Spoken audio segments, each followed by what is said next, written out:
Hello, welcome to everything you wanted to know about language acquisition but were afraid to ask. I'm Elizabeth. I'm an English language teacher. I've been teaching for over 15 years in many different countries, from Japan, konnichiwa, to Saudi Arabia, salam alaikum.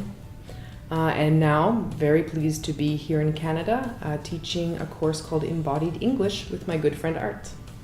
Hi, my name is Art, and I've been teaching English for about 22 years. You beat me. But probably not in so many countries. But I want to talk a little bit more about why we're doing this, why we're filming these videos. And I think one of the reasons we wanted to do it is because there are so many myths about second language learning and second language teaching. And they're really difficult to dispel, even though there is research that says that things you believe in are not necessarily true. And there's a lot of very good practice, pedagogical practice teaching that also tells us, what is good and what is bad. So we thought we would put our two heads together in order to create these videos. And if you have any questions that you would like us to answer, please post them in the comments section. We have already done some research, and we have about 10 to 12 questions from our friends and colleagues that they would like to hear answers to, and I think that's a good place to start. Mm-hmm. Well, one of the most common questions we hear from our advanced learners is, I'm someone who lives in Toronto, English-speaking city, English-speaking country. My workplace is an English language environment. My day-to-day business is conducted in English, and yet I feel like my English is not improving. And a lot of them have come with expectations that their English would skyrocket. So how would you answer that question? Why isn't my English improving? Right.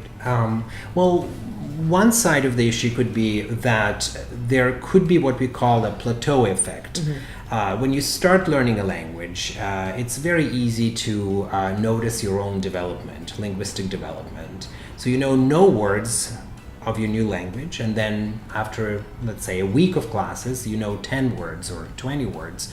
And so you can see that you've learned something.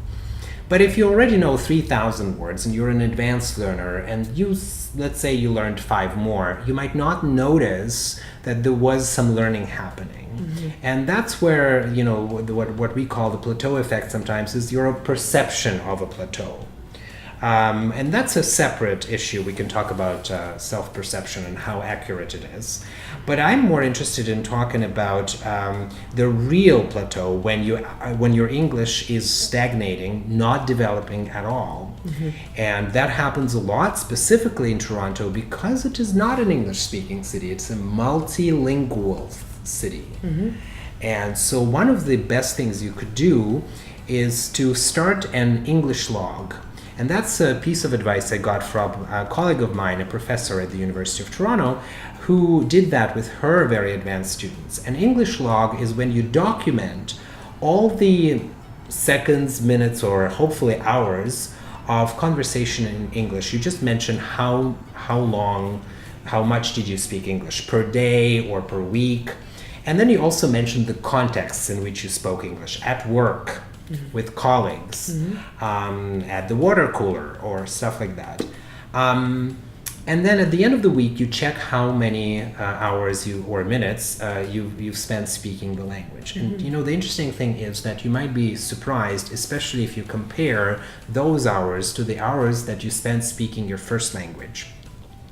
In the case of my professor who did that with her students, she asked them at the end of the week, how much time have you spent speaking English? And the answer was 0.000 seconds, until one person said 10 seconds. Mm-hmm. So she got very excited and she asked that person, so what did you say? What was the context?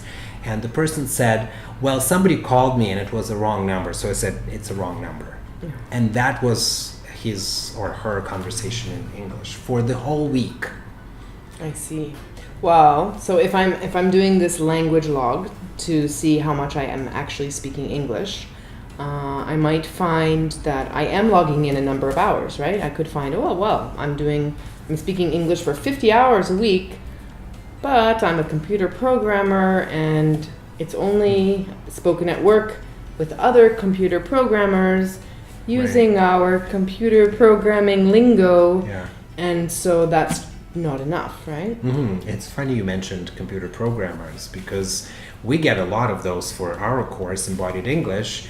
I would say they're our main clientele now, because the reason they want to take our course is because they realize that the contexts in which they have to use English are always the same.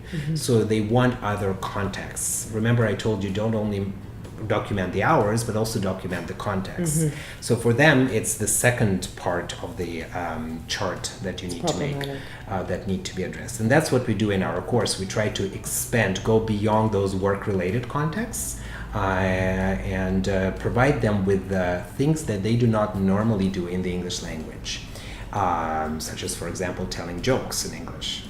And if you want to learn more about that, you might want to go to our website, www.torontolab.org, to learn more about Embodied English, or you can click on the link below.